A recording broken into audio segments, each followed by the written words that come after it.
আগের ভিডিওতে তোমরা দেখেইছিলে যে আমরা পুরী পৌঁছে গেছিলাম, তো তারপরেই আমরা সমুদ্র থেকে স্নান করে রুমে এসে গেছিলাম একদম লাঞ্চ করে। তো এটা হচ্ছে দুপুরের দিক করে, তো তারপরেই আমরা ঘুমিয়ে পড়েছিলাম। তো এখানে যখন আমি ব্যালকনিতে এসেছিলাম সমুদ্রটাকে উপর থেকে দেখতে, তখন এই বাচ্চাটাও এসছে আমার নিচের ধারে মেলাতে। চলো আমার সাথে।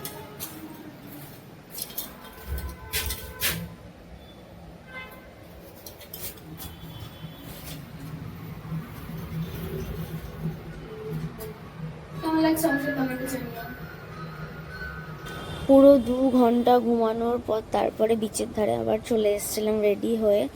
আর ঘুমাতে থোড়ি এসেছি, ঘুরতে তো এসেছি, কিন্তু শরীরটা একটু টায়ার্ড ছিল, তাই আর কি শরীরটাকে একটু এনার্জি করতে একটু ঘুমিয়ে নিয়েছিলাম। তো এই যে সন্ধ্যের পুরী বিচ, এখানে আমরা অনেকক্ষণ বসে একটু টাইম পাস করছিলাম। হাওয়াটা বেশ ভালো লাগছিল, ওয়েদারটা বেশ ভালো লাগছিল। আর প্রচুর ছবি ভিডিও তো তুলেছি, সেগুলো তো শেয়ার করবো। তো ইভিনিংয়ের সমুদ্র সৈকত,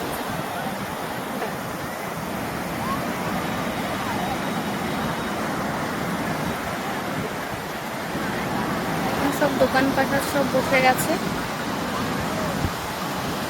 আর এইটা আমাদের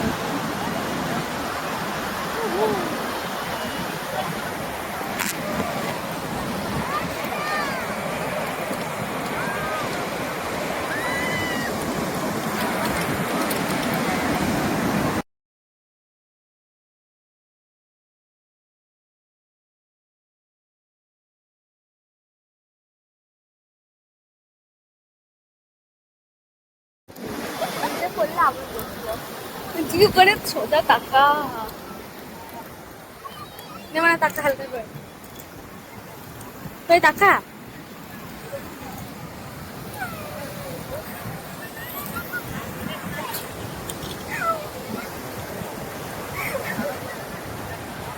এটা তো অবস্থা খারাপ।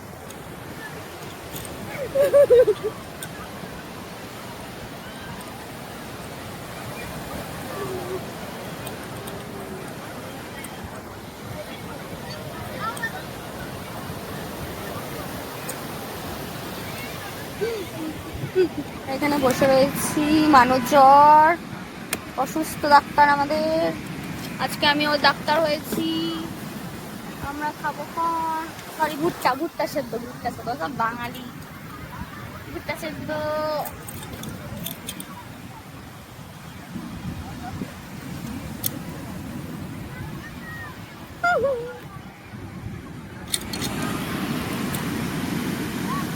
দেখা যাচ্ছে না, গরম মায়ের মতো বানিয়েছে। পুরীতে সমুদ্র আরতি প্রত্যেক দিনই হয়, তো সেখানকার অংশীদার আমিও হয়েছিলাম। গঙ্গা আরতি তো আমরা অনেকেই দেখেছি, তো সমুদ্র আরতি দেখার সৌভাগ্য আমার এই প্রথমবার হলো পুরীতে এসে। প্রচুর লোকের ভিড় হয়েছিল, আর আমাদের সবাইকে আরতি যাতে আমরা নিতে পারি সেই ব্যবস্থাও তারা করে দিয়েছিল। তো একটা অন্য রকম অনুভূতি। কি আশ্চর্য ব্যাপার না, এত হাওয়ার মধ্যেও যেভাবে আর কি এই প্রদীপটা মানে জ্বলজ্বল করছিল, একবারও কিন্তু একবারের জন্য কিন্তু এটা কিন্তু নেভেনি। এটা তো সব ভগবানের লীলা, তাই না?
নিবি বাবা।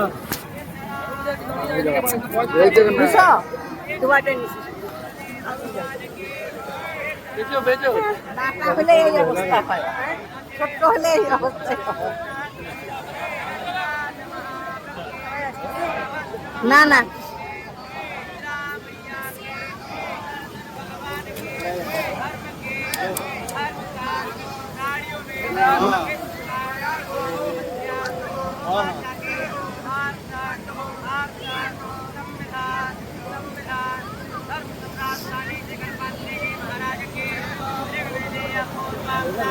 চলো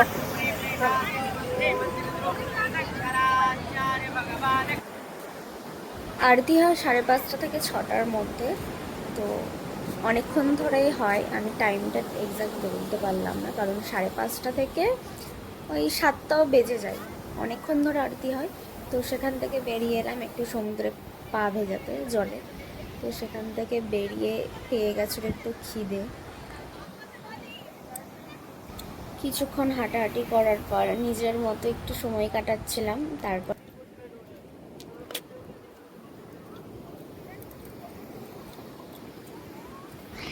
আমার ডিম টোস্ট এসে গেছে, এখানে বসে বসে ডিম টোস্ট খাচ্ছি আর সমুদ্র দেখছি। আবার যাব সমুদ্রের জলের মধ্যে পা ডোবাতে। তো এবার আর সেই ভুলটা করিনি যে ভুলটা গত বছর করেছিলাম, মানে এই পচা বাসি মাছগুলো খেয়ে প্রচণ্ড শরীর খারাপ হয়ে গেছিলো দাদার। শেষে ভগবানের দয়ায় যেন হসপিটাল ভর্তি করতে হয়নি, এটা একটা ভাগ্যের ব্যাপার। কিন্তু এবছর পুরো নিজের মুখকে খুব সামলে রেখেছিলাম আমরা, তাই মাছের দিকে আর যাইনি, তাই লঙ্কার চপ আর মাশরুমের চপটাই খেয়েছিলাম। আর আবার ওড়িশার এই লঙ্কাগুলো সাংঘাতিক লাগে দেখতে।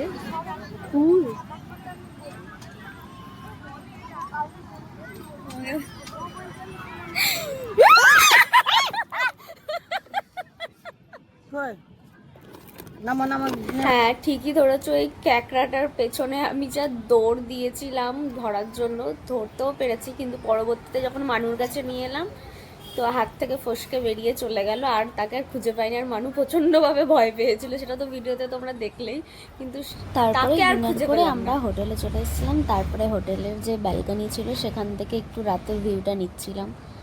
তো তারপরেই শুয়ে পড়েছিলাম তাড়াতাড়ি, বেশিক্ষণ জাগিনি কারণ প্রচণ্ড টায়ার্ড ছিলাম।